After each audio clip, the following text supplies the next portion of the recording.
இந்த வார்த்தையை எனக்கு போதித்த மீரா கதிரவன் அவர்களுக்கு பல நன்றிகளில் இதுவும் ஒன்று. இந்த படம் ரிலீஸ்க்கு அப்புறம் நான் ஒன்று பண்ணேன். என்னுடைய படம் துள்ளுவோது இளமை காதல் கொண்டேன் ரெண்டுமே வெற்றி அடைஞ்ச உடனே அந்த பசங்க 2 பேரும் சின்ன பசங்க, ஒருத்தன் அப்போ தான் ஸ்கூல் முடிச்சிருக்கான், ஒருத்தன் காலேஜ் முடிச்சிருக்கான்.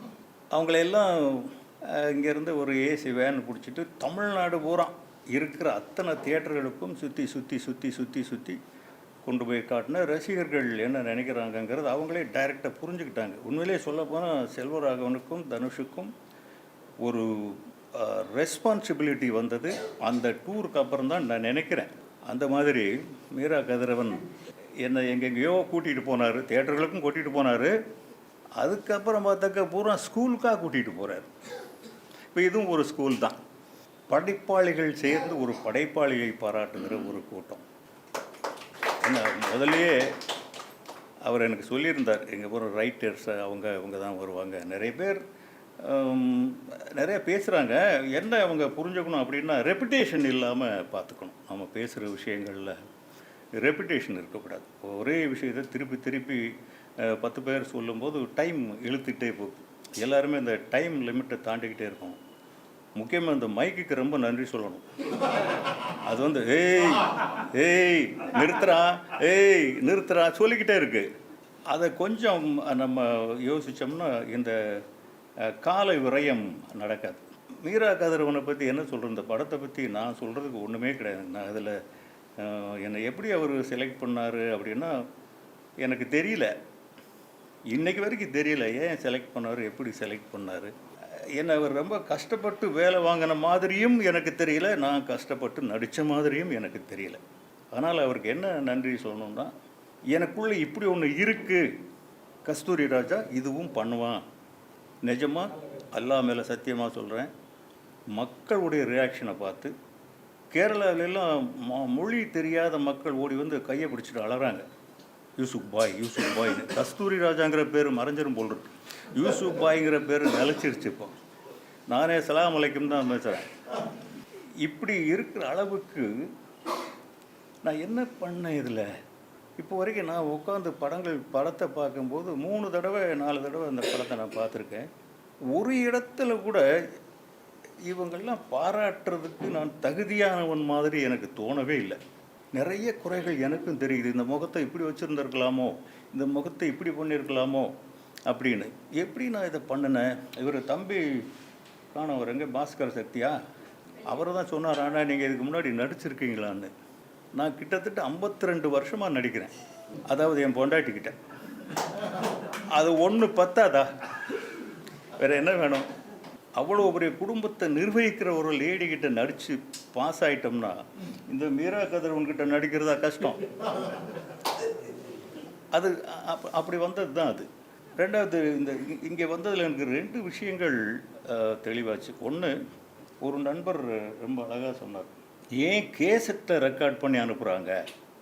நான் கூட இது வந்து புருஷன் அந்த குரலை கேட்டால், பொண்டாட்டியோட குரலை கேட்டால் இல்லை கணவனுடைய குரலை மனைவி கேட்டாலோ அது ஒரு இன்பமாக தான் இருக்கும் அவங்களுக்கு, பிரிஞ்சு இருக்கிறவங்களுக்கு. இங்கே ஒருத்தர் புதுசாக ஒரு கருத்து சொன்னார், அவங்களுக்கு படிக்க தெரியாது.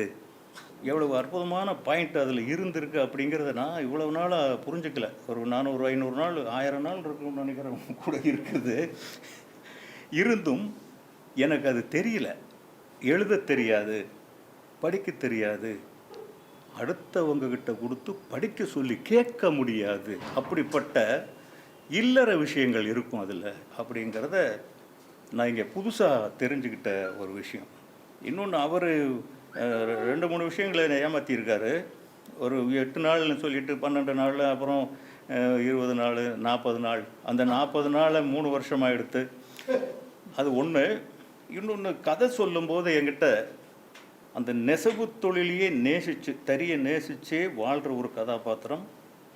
அந்த தறி சப்தம் நிற்கும்போது, அதை கழட்டும்போது இறந்து போகிறாருன்னு சொன்னார்.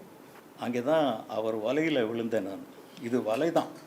அதர்வைஸ் எனக்கு இது எங்கேயுமே ஒரு இஸ்லாமிய படமாகவே தெரியலைங்க.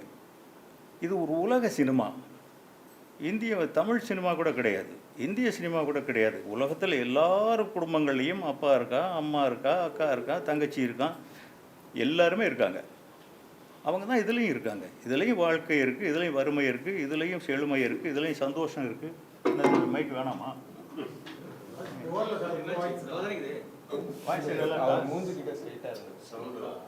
புரியல. இல்லை இல்லை, பேசுனது நிறுத்துங்கிற மாதிரில இருக்கு. இவ்வளோ நேரம் நீங்கள் இதை பண்ணலையா?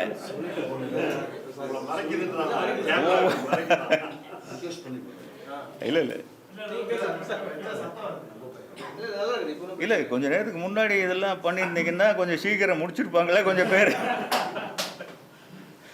எல்லாருக்குமே என்ன மன்னிக்கணும், உங்களுக்கெல்லாம் ரொம்ப தாமதமாயிருச்சு. கொஞ்சம் பேர் கொட்டாய விடுறதுக்கு தயங்குறதும் தெரியுது.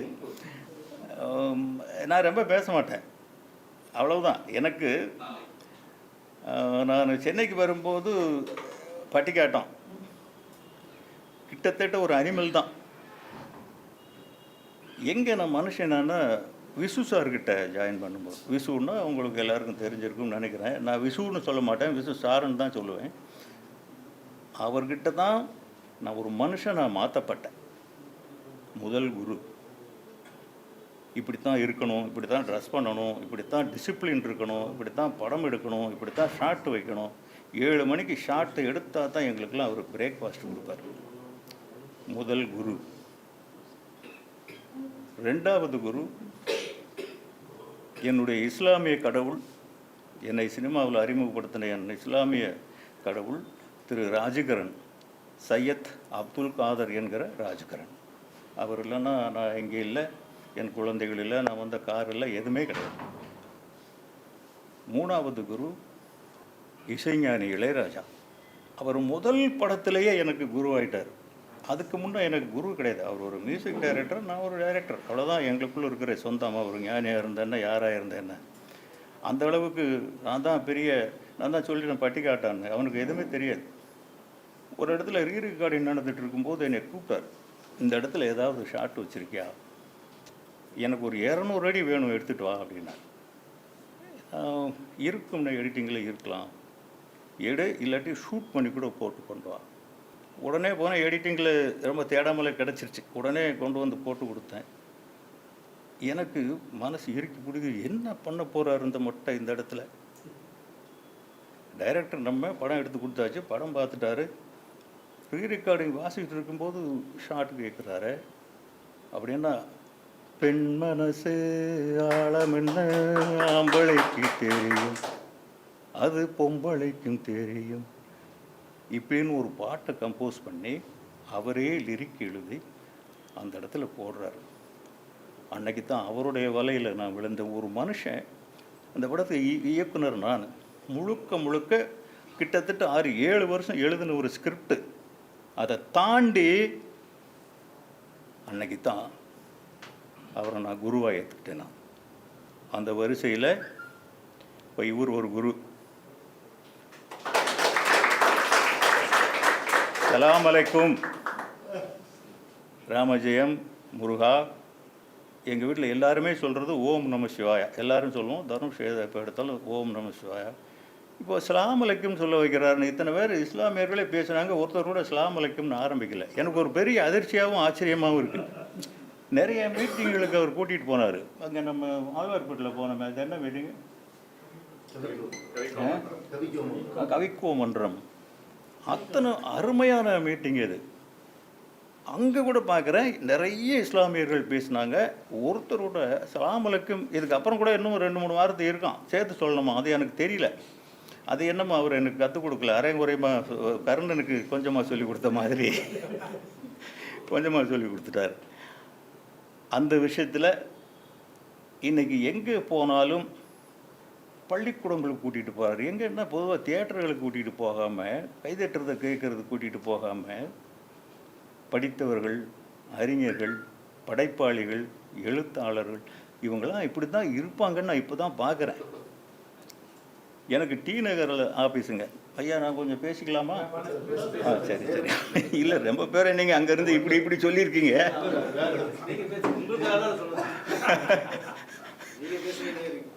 டி நகரில் ராஜமன்னார் ஸ்ட்ரீட்டில் என்னுடைய அலுவலகம் இன்றைக்கும் அங்கே தான். அது ஒன்று தான் அலுவலகம், இப்போ வரைக்கும் ஒன்று தான், மாற்றவே இல்லை. பொண்டாட்டியும் ஒன்று தான், அலுவலகமும் ஒன்று தான். வீட்டிலேருந்து நேராக அந்த அலுவலகத்துக்கு வருவேன். அங்கே எனக்கு ஒரு அறை இருக்குது, அதுக்குள்ளே போவேன். அங்கே முடிஞ்சிருச்சுன்னா நேராக வீட்டுக்கு போய் என் மனைவி இருக்கிற இடத்துக்கு தான் போவேன். இதை தவிர எனக்கு எதுவுமே தெரியாதுங்க. நான் தான்கிற ஒரு அகம்பாவம் இருக்கிற ஒரு மிருகம். எனக்குள்ளே இருக்கிற மனுஷனை வெளிப்படுத்தினது மீரா கதிரவன்.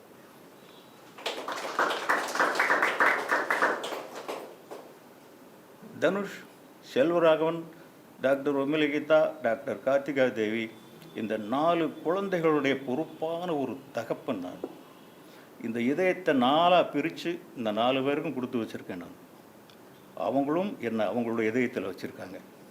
இப்படிப்பட்ட ஒரு குடும்பத்தில் பிறந்து அவங்களோட நான் வாழ்ந்த வாழ்க்கை தான் இந்த படத்தில் என்னை ஈஸியாக நடிக்கிறதுக்கு உதவி பண்ணுச்சு. எனக்கு எந்த இடத்துலையும் நான் யோசிக்கவே இல்லை, இதை பண்ணுங்க பாரு பண்ணுவேன்.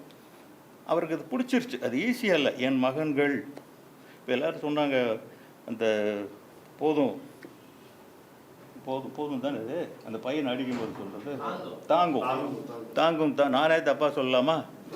தாங்கும் தாங்கும் 300 தாங்கும்ட்டு ஒரு வாக்கு இருக்கும். இது எல்லோரும் சொல்லும்போது தான் படத்துலையும் பார்த்தேன்.